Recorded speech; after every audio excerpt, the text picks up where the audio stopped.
Iran से जारी युद्ध के बीच अमेरिकी बयानों के लगातार बदलाव। ईरान युद्ध के साथ साथ ये बदलाव कई तरह के सवाल उठा रहे हैं। दरअसल ईरान युद्ध तो लड़ रहा है, साथ साथ बीच बीच में अमेरिका का मजाक भी उड़ा रहा है। अब पायलट की तलाश को लेकर के ईरान ने अमेरिका का मजाक उड़ाया, लेकिन हो रहे हमले मजाक की बात नहीं है। इधर फारस की खाड़ी में भी एक अमेरिकी लड़ाकू विमान क्रैश होने की खबर आई। क्या है युद्ध के ताजा हालात, इस पर भी देंगे जानकारी और बताएंगे कि अमेरिकी फाइटर जेट के पायलट को ढूंढने वाले ईरान ने इतना बड़ा इनाम देने की शर्त क्यों रखी है। नमस्कार, मैं हूं आशीष त्रिपाठी आपके साथ। ईरान ने शुक्रवार को अमेरिका का एक F-15E लड़ाकू विमान मार गिराया और दूसरा अमेरिकी A-10 विमान भी मार गिराया गया। इस विमान के एक पायलट को अमेरिका ने बचा लेने का दावा किया, लेकिन दूसरा पायलट कहां है, इसके बारे में कोई जानकारी नहीं मिल सकी। बाद में उसकी तलाश में लगे एक अमेरिकी ब्लैक हॉक हेलीकॉप्टर को भी ईरान ने मार गिराया। उसमें सवार लोगों के बारे में भी कोई जानकारी नहीं मिल रही है। ईरानी सेना ने यह दावा किया कि उसकी सेनाओं ने सफलतापूर्वक एक अमेरिकी A-10 विमान को निशाना बनाकर मार गिराया है, तो वहीं ईरान ने इजराइल के हाईटेक डिफेंस हब पर भी एक बार फिर सटीक बैलिस्टिक मिसाइल से हमला किया और इस बार निशाना था पेताह टिकवा शहर स्थित इजरायली कंपनी एरोसोल की ड्रोन फैक्ट्री। ईरानी मीडिया और कई अंतर्राष्ट्रीय रिपोर्ट्स के मुताबिक मिसाइल सीधा फैक्ट्री पर गिरी और काफी नुकसान पहुंचा। एरोसोल इजरायल की प्रमुख एरोस्पेस कंपनी है जो रक्षा बलों और सरकारी उपयोग के लिए ड्रोन्स बनाती है और ये अनमैन्ड व्हीकल्स बनाती है और साथ ही इनके कंपोनेंट्स पूरी तकनीक से विकसित किए जाते हैं इसी जगह पर जहां हमला हुआ। कंपनी मुख्य रूप से composite material, mini unmanned vehicles बनाती है और हाई एंड एरोनॉटिकल पार्ट्स भी यहाँ पर तैयार किए जाते हैं। तो इस लिहाज से भी ये हमला बहुत महत्वपूर्ण हो जाता है, क्योंकि यहाँ पर हमले का मतलब है कि ड्रोन्स की आपूर्ति ठीक तरीके से नहीं हो पाएगी और आने वाले समय में ड्रोन्स की कमी से भी इजरायल को जूझना पड़ सकता है। और देखिए, अपने पास अगर आपके पास संसाधन है तो आप ज़्यादा तेज़ी से आसानी से उसे इस्तेमाल कर सकते हैं, लेकिन अब ऐसे में ड्रोन की निर्भरता इजरायल की बढ़ जाएगी।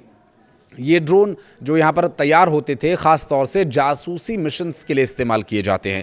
इनकी खासियत है ये बेहद कम आवाज़ और छिपकर उड़ने की क्षमता रखते हैं, जो दुश्मन के क्षेत्र में लंबे समय तक जासूसी करने में बेहद कारगर हैं।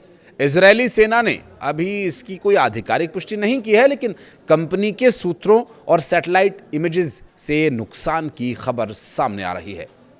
इजरायल के लिए ये हमला इसलिए भी चिंताजनक है क्योंकि एरोसोल जैसी कंपनीज न सिर्फ IDF बल्कि अमेरिका और अन्य सहयोगी देशों को भी ड्रोन्स सप्लाई करते हैं यहीं बना करके। ईरान अब इजरायल की हथियार बनाने वाली फैक्ट्रीज को निशाना बना रहा है, जिससे इजरायल के हवाई श्रेष्ठता और जासूसी क्षमता को कमजोर किया जा सके। युद्ध शुरू होने के बाद ये पहला ऐसा हमला है, लेकिन ड्रोन फैक्ट्री पर सटीक वार ने इजरायल को साफ संदेश दे दिया है कि तुम हमारे मिसाइल ठिकानों पर हमला कर रहे हो, हम तुम्हारी ड्रोन फैक्ट्रीज को तबाह बर्बाद कर देंगे। अगर एरोसोल जैसी फैक्ट्रीज बार बार निशाने पर आईं तो इजरायल को ड्रोन्स की कमी का सामना आगे आने वाले समय में करना पड़ेगा। उनके सहयोगी देशों को भी इससे जूझना पड़ेगा।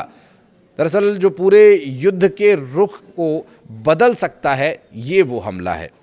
इससे पहले अमेरिका के ईरान में गिराए गए फाइटर जेट के पायलट की तलाश के मामले पर यदि बात करें तो इसके लिए मिशन जारी किया गया और इस मिशन के तहत C-130 हरक्यूलिस जैसे बड़े विमानों का भी इस्तेमाल हो रहा है। सोशल मीडिया पर एक वीडियो भी सामने आया हुआ है जिसमें ये विमान ईरान के ऊपर बेहद कम ऊंचाई पर उड़ते हुए फ्लेयर्स छोड़ रहा है, जिससे कि अगर कहीं उनका पायलट हो तो वो उस फ्लेयर को पहचान सके और उनसे संपर्क कर सके या उन्हें देख सके। विमान से फ्लेयर्स छोड़ने का मतलब है फाइटर जेट खुद को मिसाइलों से बचाने के लिए पीछे की तरफ गर्म फ्लेयर्स छोड़ता है और मिसाइल विमान के इंजन की गर्मी की जगह इन फ्लेयर्स को अपना टारगेट समझ लेती हैं और उन पर हमला कर देती हैं, जबकि असली विमान ऐसी परिस्थिति में बच जाता है। और इसी बीच इजरायल के एक अधिकारी ने दावा किया कि अमेरिकी जेट कि एक पायलट को ईरान के अंदर जिंदा बचा लिया गया और दूसरा पायलट जिसकी तलाश अभी जारी है। हालांकि इस दावे की अभी तक कोई आधिकारिक पुष्टि नहीं हुई है। इससे पहले ईरान ने दावा किया था कि उसने अमेरिकी F-35 फाइटर जेट गिराया। कुछ रिपोर्ट्स में यह भी कहा गया कि F-15E विमान हो सकता है। अमेरिका के एक फाइटर जेट को ईरान में गिराए जाने की घटना को लेकर कई जानकारियां सामने आई हैं। व्हाइट हाउस ने इसकी पुष्टि की है। ट्रंप को इस घटना की जानकारी दे दी गई है और यह घटना ऐसे समय में हुई है जब ईरान के सरकारी टीवी चैनल ने यह ऐलान किया कि जो भी अमेरिकी पायलट्स को जिंदा पकड़ कर लाएगा उसे इनाम दिया जाएगा। मीडिया रिपोर्ट्स के अनुसार ये जेट F-15E लड़ाकू विमान था जिसमें 2 लोग सवार थे, एक पायलट और एक हथियार सिस्टम अधिकारी। एक विमान उड़ाता है और दूसरा उस विमान में लगे हुए हथियारों को संचालित करता है, मसलन उसमें गन्स और लॉन्चर्स जो लगे हुए हैं उनको ऑपरेट करता है। अब दोनों ने हमले के बाद सुरक्षित तरीके से इजेक्ट तो कर लिया, लेकिन एक अमेरिकी सैनिकों को मिल गया, दूसरा मिला नहीं। अब तक मिली जानकारी के मुताबिक इन दोनों में एक क्रू मेंबर को अमेरिकी सेना ने तो बचा लिया था, जबकि दूसरे की तलाश में कब तक सफलता मिलेगी इसके बारे में कुछ कहा नहीं जा सकता। लेकिन यह जरूर बताया जा रहा है कि ईरान भी अपने स्तर पर पायलट की तलाश में जुटा हुआ है। स्थानीय लोगों से मदद मांगी जा रही है।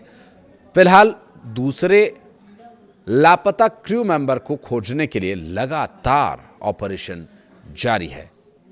$30,000 अमेरिकी डॉलर की घोषणा की बात सामने आई थी इनाम के तौर पर, जबकि $10 मिलियन की भी बात घोषणा की गई है इनाम के तौर पर। जबकि एक फुटबॉलर ने तो यहां तक घोषणा कर दी है कि मैं अपने सारे मेडल्स उस व्यक्ति को दे दूंगा जिसने उस पायलट के बारे में जानकारी दी। बहरहाल ये पायलट की तलाश और इजराइल के ड्रोन्स पर हमलों के बीच पहले सफलता कहां मिलती है ये देखने का विषय होगा। लेकिन एक और महत्वपूर्ण रणनीतिक कूटनीतिक क्षेत्र है स्ट्रेट ऑफ होर्मुज, जिस पर एक और वीडियो हम आपके लिए लेकर आएंगे। अमेरिका का एक F-15E लड़ाकू विमान मार गिराया और दूसरा अमेरिकी A-10 विमान भी मार गिराया गया। इस विमान के एक पायलट को अमेरिका ने बचा लेने का दावा किया, लेकिन दूसरा पायलट कहां है इसके बारे में कोई जानकारी नहीं मिल सकी। बाद में उसकी तलाश में लगे एक अमेरिकी ब्लैक हॉक हेलीकॉप्टर को भी ईरान ने मार गिराया। उसमें सवार लोगों के बारे में भी कोई जानकारी नहीं मिल रही है। ईरानी सेना ने यह दावा किया कि उसकी सेनाओं ने सफलतापूर्वक एक अमेरिकी A-10 विमान को निशाना बनाकर मार गिराया है, तो वहीं ईरान ने इजराइल के हाईटेक डिफेंस हब पर भी एक बार फिर सटीक बैलिस्टिक मिसाइल से हमला किया और इस बार निशाना था पेताह टिकवा शहर स्थित इजरायली कंपनी एरोसोल की ड्रोन फैक्ट्री। ईरानी मीडिया और कई अंतर्राष्ट्रीय रिपोर्ट्स के मुताबिक मिसाइल सीधा फैक्ट्री पर गिरी और काफी नुकसान पहुंचा। एरोसोल इजराइल की प्रमुख एरोस्पेस कंपनी है जो रक्षा बलों और सरकारी उपयोग के लिए ड्रोन्स बनाती है और ये अनमैन्ड व्हीकल्स बनाती है और साथ ही इनके कंपोनेंट्स पूरी तकनीक से विकसित किए जाते हैं इसी जगह पर जहां हमला हुआ। कंपनी मुख्य रूप से composite material, mini unmanned vehicles बनाती है और हाई एंड एरोनॉटिकल पार्ट्स भी यहाँ पर तैयार किए जाते हैं। तो इस लिहाज से भी ये हमला बहुत महत्वपूर्ण हो जाता है, क्योंकि यहाँ पर हमले का मतलब है कि ड्रोन्स की आपूर्ति ठीक तरीके से नहीं हो पाएगी और आने वाले समय में ड्रोन्स की कमी से भी इजराइल को जूझना पड़ सकता है।